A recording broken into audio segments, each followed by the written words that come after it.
वंदे मातरम विद्यार्थी मित्रों, wisdom international e learning school में आप सभी का हार्दिक स्वागत है। आज का हमारा विषय है हिंदी। कक्षा 9 विषय हिंदी, विषयांक स्वराज्य की नींव भाग 2। इस पाठ के लेखक का नाम है विष्णु प्रभाकर और इस पाठ का साहित्य प्रकार है एकांकी। विद्यार्थी मित्रों, आज हम इस पाठ के दूसरे भाग का अभ्यास करने जा रहे हैं। तो इस पाठ को एकांकी को आगे बढ़ाने से पूर्व हम पहले भाग में क्या अभ्यास किया था उसकी संक्षिप्त जानकारी प्राप्त कर लें।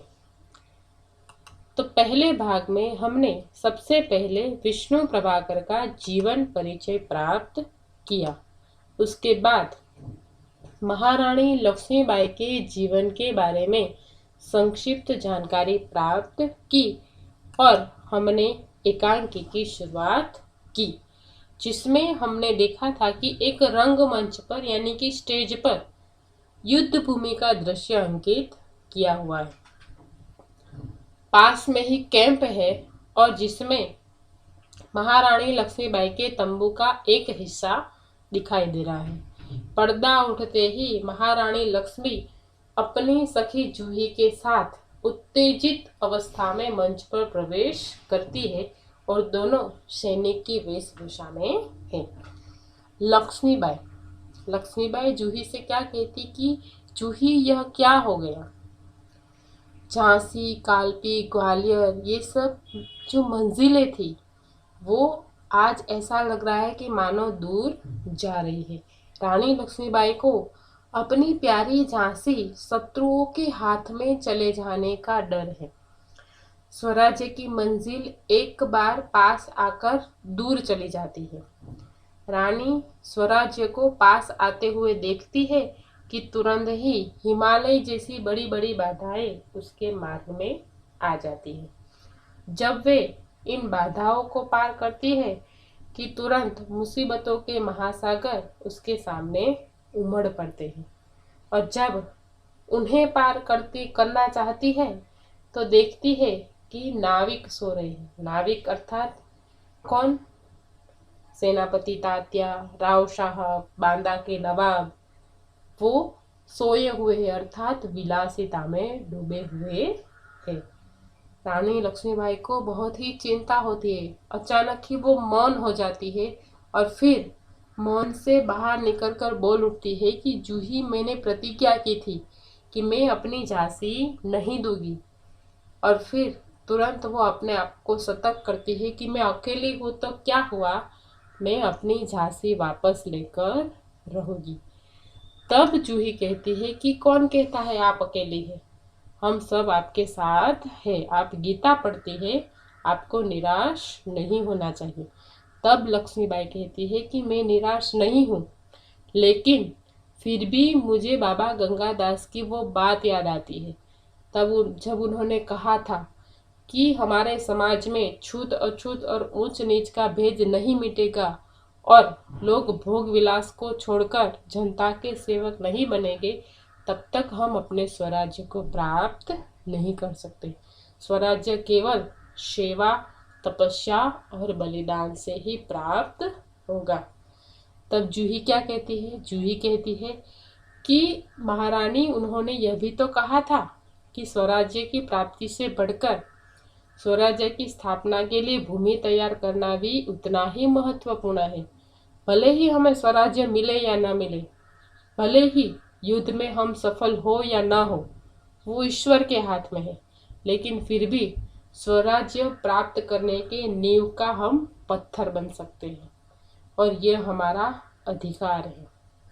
तब लक्ष्मीबाई कहती है कि शाबाश मेरी कर्नल, जिस स्वराज्य की नींव तुम जैसी नारियां बनने जा रही है वो स्वराज्य निश्चय ही महान होगा।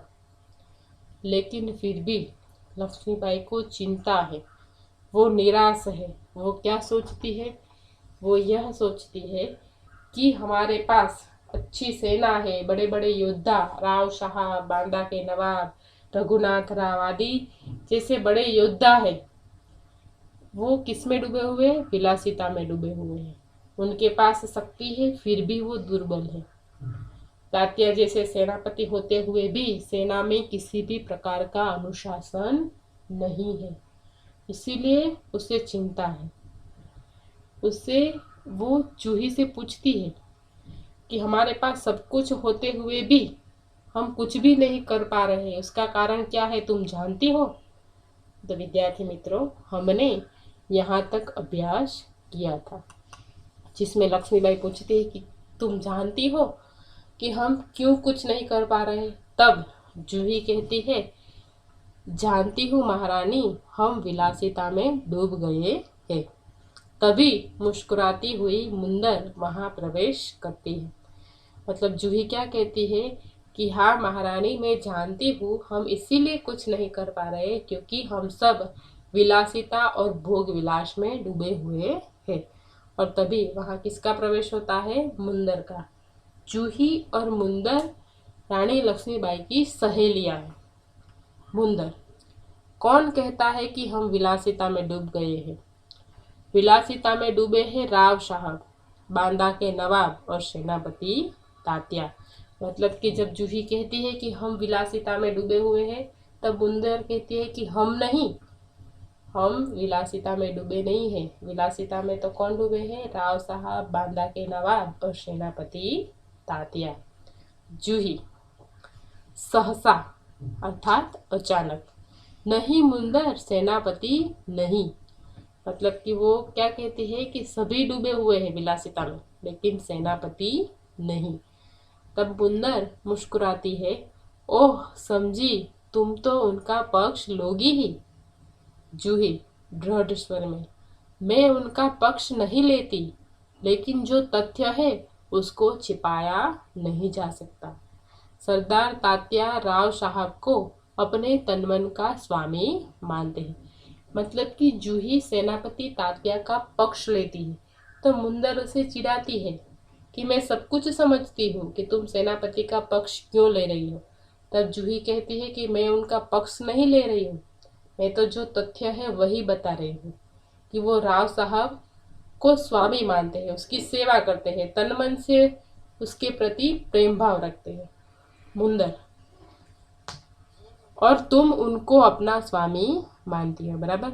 जूही जब कहती है कि सरदार तात्या राव साहब को अपना स्वामी मानते हैं, तब मुंदर कहती है कि तो तुम उनको अपना स्वामी मानती हो। मतलब किसको? सेनापति को। मतलब कि जूही सेनापति तात्या को प्रेम करती है, वो मन ही मन सेनापति तात्या को अपना स्वामी मानती है।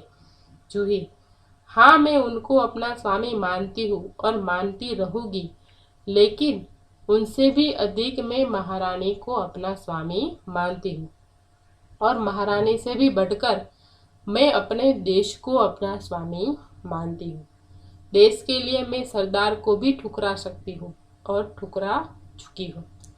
मतलब कि जब मुंदर कहती है कि तू सेनापति को अपना स्वामी मानती है, तब जूही कहती कि हाँ उसे अपना स्वामी मानती हूँ और हमेशा मानती रहूंगी, लेकिन उससे भी पहले महारानी लक्ष्मीबाई को मैं अपना स्वामी मानती हूँ, और उससे भी बढ़कर मेरे लिए मेरा देश, जिसको मैं अपना स्वामी मानती हूँ, और अपने देश के लिए मैं सरदार को, मतलब कि सरदार तात्या टोपे को ठुकरा भी सकती हूँ और ठुकरा चुकी हूँ।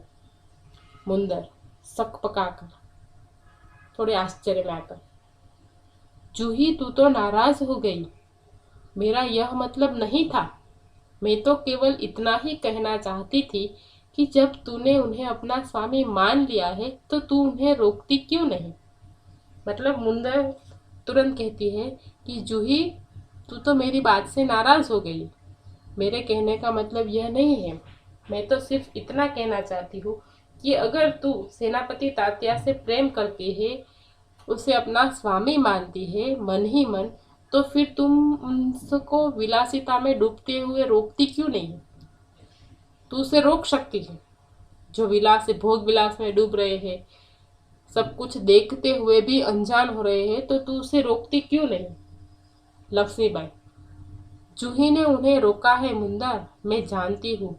जब राव साहब के कहने पर तात्या इसे नाचने के लिए बुलाने को आए थे तो इसने उनको बुरी तरह से दुत्कार दिया था। मतलब लक्ष्मीबाई कहती है कि जूही ने उन्हें रोका है, मतलब कि जब राव साहब ने कहा था तात्या को कि जूही को नाचने के लिए बुलाओ।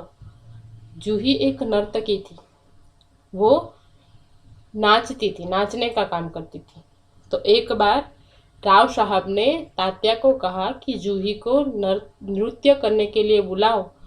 तब जूही ने बहुत ही दृढ़ स्वर में बुरी तरह से तात्या को धुतकार दिया था, उसको डांटा था और नाचने के लिए मना कर दिया था। मतलब कि जूही उनका विरोध करती है, उसे रोकने का प्रयत्न करती है। आगे जूही, हाँ रानी, मैं स्वराज्य के लिए नाच सकती हूँ, बराबर नाचती रही हूँ, परंतु विलासिता में डूबने के लिए अपनी कला को किसी के गले की फांसी नहीं बना सकती हूँ।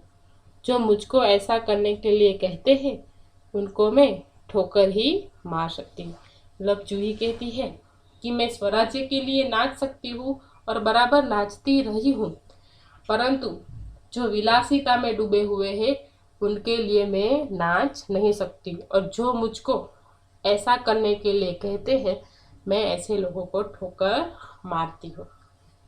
लक्ष्मीबाई दीर्घ निश्वास लेकर, ठोकर ही तो नहीं मार सकती जूही, यही दर्द तो हमें कचोट रहा है। अगर ठोकर मारकर हम उनकी मदहोशी दूर कर सकते तो बात ही क्या थी। मतलब कि राव साहब कौन थे? लक्ष्मीबाई के पति। इसीलिए सबसे ज्यादा विलासिता में डूबे हुए अगर कोई थे तो वो थे लक्ष्मीबाई के पति राव साहब। इसीलिए लक्ष्मीबाई निश्वास में, दीर्घ निश्वास से बोलती है कि हम उनको ठोकर नहीं मार सकते। जब जूही कहती है कि जो विलासिता में डूबे हुए हैं और जो नाचने गाने के लिए हमें कहते हैं तो ऐसे लोगों को हमें ठोकर मारनी चाहिए, तो लक्ष्मीबाई कहती है कि हम उन्हें ठोकर नहीं मार सकते। यही तो हमारे लिए सबसे बड़ी दुख की बात है।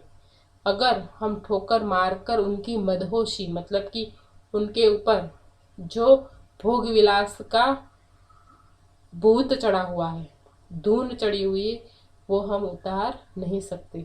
उनके ऊपर मदहोशी का जो नशा है वो उन्हें ठोकर मारकर हम उतार नहीं सकते। यही हमारे लिए सबसे बड़ी दुख की बात है। ना ही जूही सेनापति को ठुकरा सकती है और ना ही लक्ष्मीबाई राव साहब को ठुकरा सकती है। जूही, भाई साहब, मैं औरों की बात नहीं जानती, मुझे आज्ञा दीजिए, मैं ठोकर मारने को तैयार हूँ। मतलब कि जूही बहुत ही दृढ़ स्वभाव की थी। वो कहती है कि मैं किसी और की बात नहीं करती, आप सिर्फ मुझे आज्ञा दीजिए, मैं सेनापति तात्या को ठोकर मारने के लिए तैयार हूँ, अर्थात उसे छोड़ने के लिए तैयार हूँ। मुंदर, और मैं भी तैयार हूँ भाई साहब, चलो हम सब चलकर उनकी नींद हराम कर दे। मुंदर कहती है कि मैं भी इन सबको ठोकर मारने के लिए तैयार हूँ, चलो हम सब वहां जाए, जो भोग विलास में डूबे हुए उसके पास जाकर उनको ठोकर मारकर उन सबकी नींद हराम कर दे। लक्ष्मीबाई, नहीं मुंदर नहीं, हम उनकी नींद हराम नहीं कर सकते। अब तो दुश्मन की ठोकर ही उन सबकी नींद, उनको नींद से जगा सकती है। मतलब कि लक्ष्मीबाई कहती है कि हम उनकी नींद अब हराम नहीं कर सकते।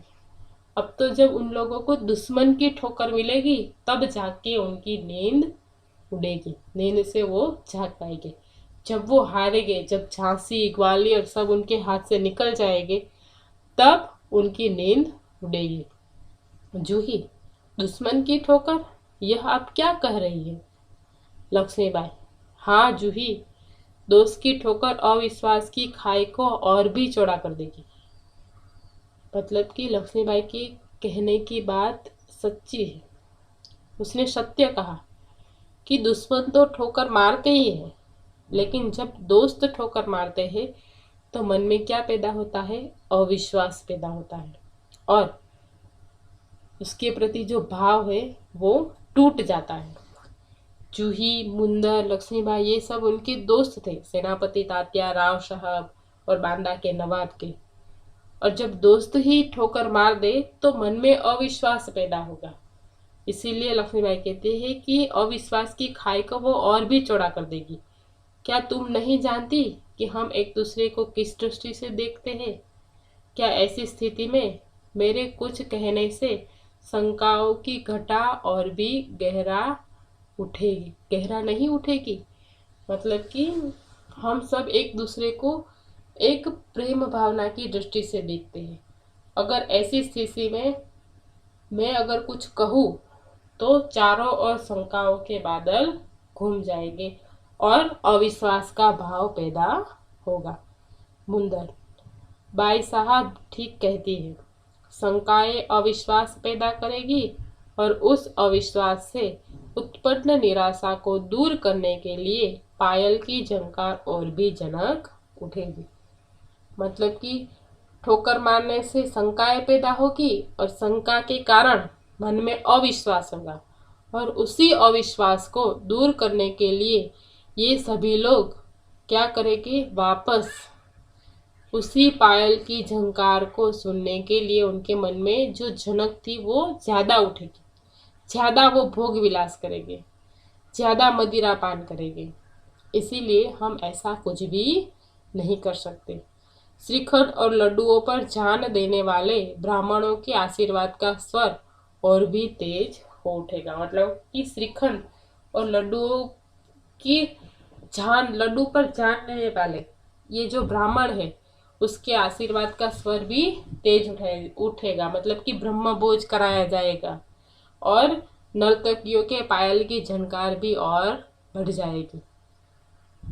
सहसा कहीं दूर तोपों का स्वर उठता। अचानक ही दूर से तोपों की आवाज आती है।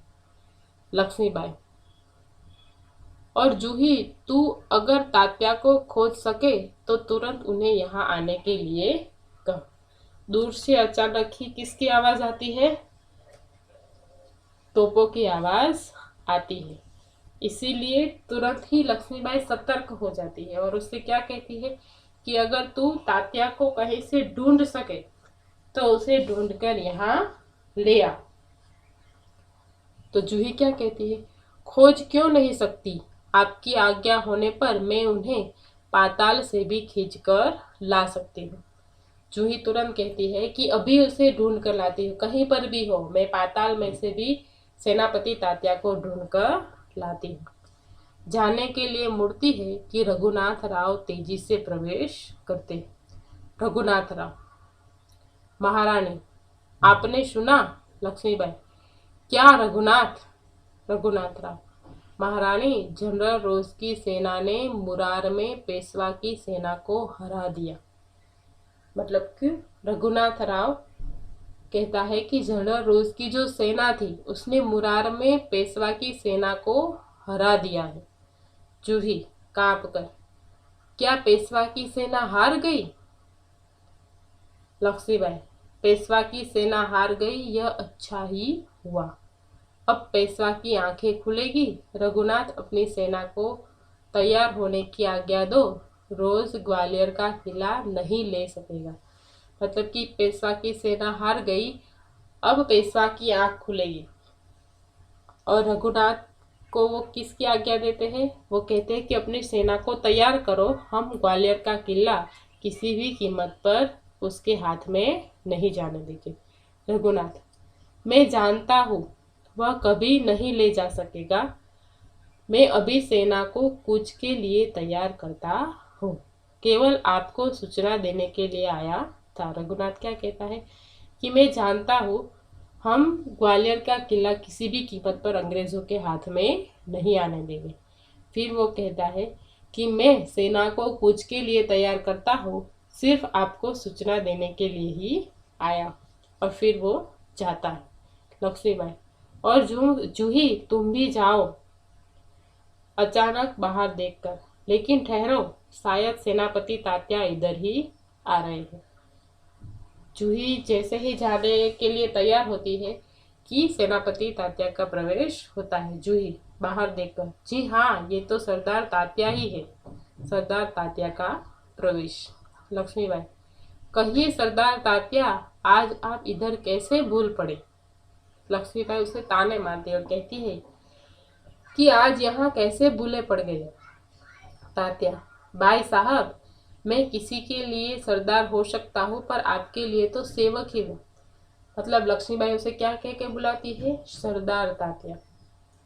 इसीलिए वो कहता है कि मैं सभी के लिए सरदार हो सकता हूँ लेकिन आपके लिए तो मैं सेवक ही हूँ, मैं सरदार नहीं हूँ। लक्ष्मीबाई व्यंग से उसे ताने मारते हुए, इतने बड़े सेनापति को इस प्रकार एक नारी के सामने झुकते लज्जा नहीं आती?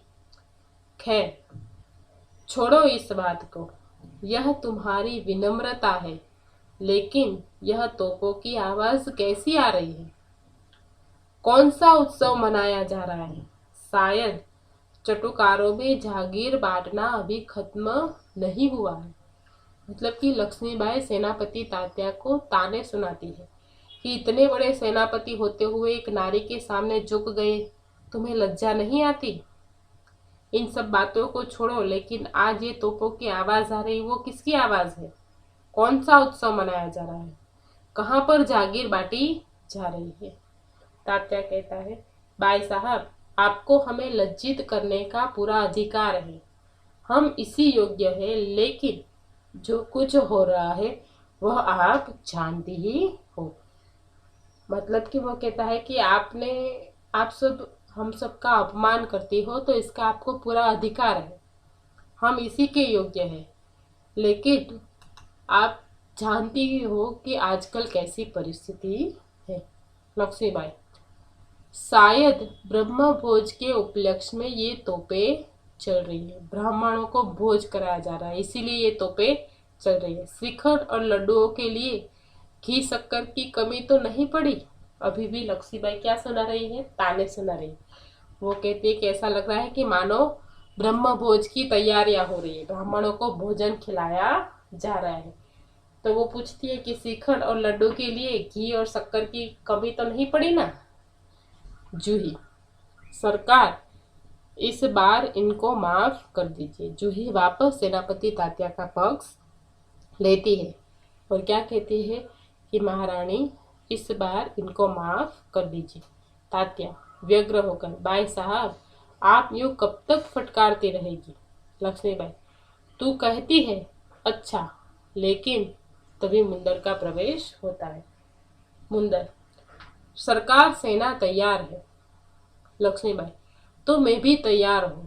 तात्या, तुमसे मुझे बहुत आशाएं थी, तुम्हारे रहते यह सब क्या हो गया? मतलब कि लक्ष्मीबाई वापस सेनापति तात्या को कहती है। तब जूही कहती है कि सरकार, इस बार इसे माफ कर दो। तब तात्या कहता है कि आप कब तक हमें इस प्रकार डांटती रहेगी? लक्ष्मीबाई जूही के कहने पर उसे डांटना बंद कर देती है और तभी मुंदर का प्रवेश होता है और मुंदर कहती है कि सरकार, सेना तैयार है। फिर लक्ष्मीबाई उसे कहती है कि सेनापति तात्या, मुझे तुमसे बहुत आशाएं थी, तुम्हारे रहते हमारी सेना में आज कोई अनुशासन नहीं है, ये सब कैसे हो गया? तब जूही कहते हैं कि सरकार, ये स्वामी भक्त है, मतलब कि ये आपका भक्त है। लक्ष्मीबाई, लेकिन आज हमें देशभक्तों की आवश्यकता है। खैर, अब भी कुछ नहीं बिगड़ा है, अब भी बहुत कुछ किया जा सकता है।